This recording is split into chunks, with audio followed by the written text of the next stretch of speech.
What is going on, garden fans? Welcome back to the Permaculture Homestead. In today's episode, we are doing a full walkabout my home food forest here, and at points along the way, I'm going to stop and break some things down for you, a mini tutorial, if you will, kind of explain to you some of my gardening practices, why I do what I do. If you're not already, please hit the subscribe button, tap the notification bell, and give this video a thumbs up. That's right, slap like right now. That's what really helps us out in this YouTube algorithmic world we're listening to. Without further ado, come on back. Enjoy the journey. It's looking really green back here. Welcome back to the Home Site Garden fans. I want to give you all some quick stats for the newcomers. My name is Tori. I live in Zone 8, South Carolina, the Midlands. I have a generally pretty sandy soil profile. It is March the 28th, 2021, and our last frost date was 2 weeks ago. So that means it is time for me to get thinking about my annual vegetable garden. Now, when it comes to vegetable gardening, my preferred techniques fall in the category of no-till, chop and drop, lasagna-style bedding. Now, I've got this Zone 1 area here. It's right off my back patio. It's where I do the majority of my vegetable gardening. Here you can see me chopping and dropping, basically pulling back all the invasive blackberry vines. I'm going to chop and drop this goji berry here right on site.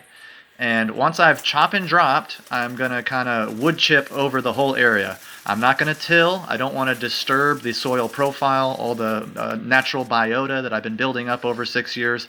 I'm just going to kind of layer, lasagna style layer my vegetable bed here. Now, I've been doing this for 6 years. When I'm ready to plant, what I'm going to do is pull back that wood chip layer, exposing the soil, and I'm going to plant directly into that. And it's pretty easy, lazy man gardening in my opinion. Now, getting back to the perennial side of the tour. My theme with perennial gardening is planting in guilds. That means I like to put a lot of plants together that have a mutually beneficial arrangement going on. I put plants together so that they do not compete with each other but help each other out. Lots of diversity here. Just in the screen right now, we have elderberry, rosemary, we've got garlic chives, catnip, we've got pineapple guava, Elaeagnus multifloria right behind a peach tree. Now all these plants come together and have this mutually beneficial existence with each other. The herbs, it's not just food and medicine for me, it's food and medicine for the plant.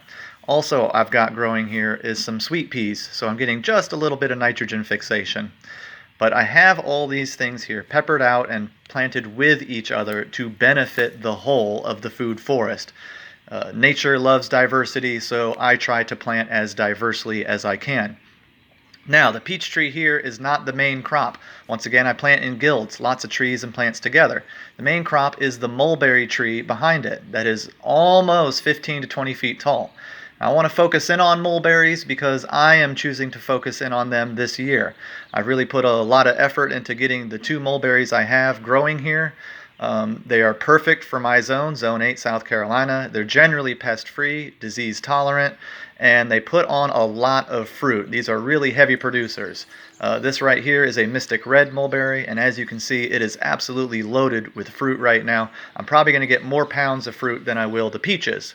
In between those 2 trees, I have an edible gummy berry. It's flowering and producing. It's a nitrogen-fixing chop and drop shrub. Here is a bay bush, so the herb bay. Now I have all these things, once again, planted in a guild, supporting each other. I want to take one more moment here. I want to stop for a second and talk about my swales and swale patties. Now I mentioned earlier that I have really poor soil. I want to share with you some of the things I do to help bring fertility to this poor sugar sand soil that I live on. During the fall and winter, I've allowed my chickens to roam out here on the main crop garden.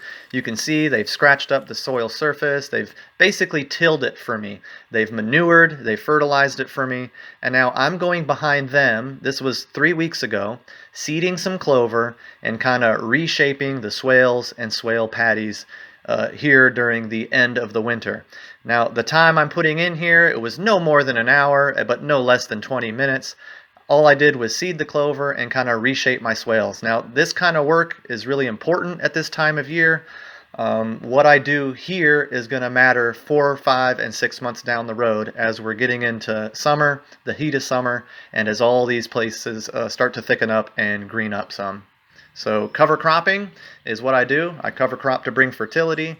I cover crop as a living mulch, And 3 weeks after planting, you can see I got a nice little ground cover of clover coming up. I've planted hibiscus out here. I've got annual weeds like lamb's quarters and chicken weed growing out here. Those are edible weeds, so I try not to fight with them. I let them grow, I add them to salads. But what I've done for my poor soil is year after year, I cover crop, I chop and drop, and I continue to layer and layer and layer organic fertility over my yard.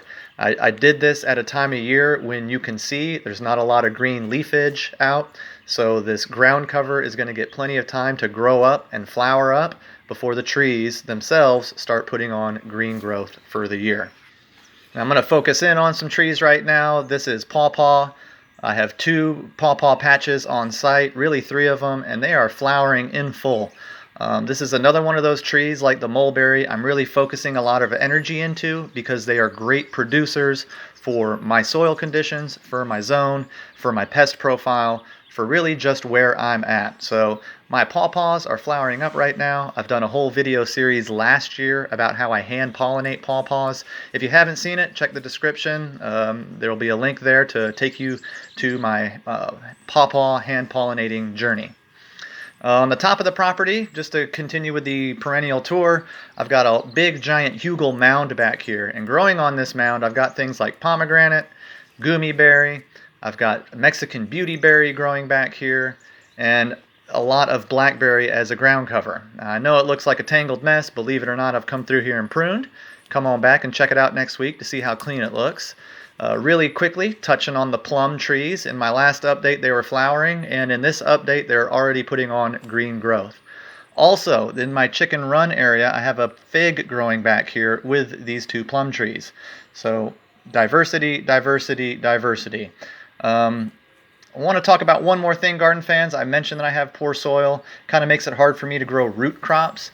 So what I've been doing is growing some potatoes lately in buckets. That's my preferred method for growing potatoes. How I grow potatoes is real simple. Once again, lazy man gardening. I will chip my potatoes in paper bags, someplace cool and dark for 2 weeks. I kind of wait for them to put on a little bit of growth. Once they've done that, I know it's time to get planting. Use a soil mixture that is 50% potting soil and 50% compost made here on site. Once I fill up buckets with that mix, I'm putting basically 3 seed potatoes in every bucket that I plant out. And this is how I grow root crops, just because, once again, I live on pretty crappy sandy soil.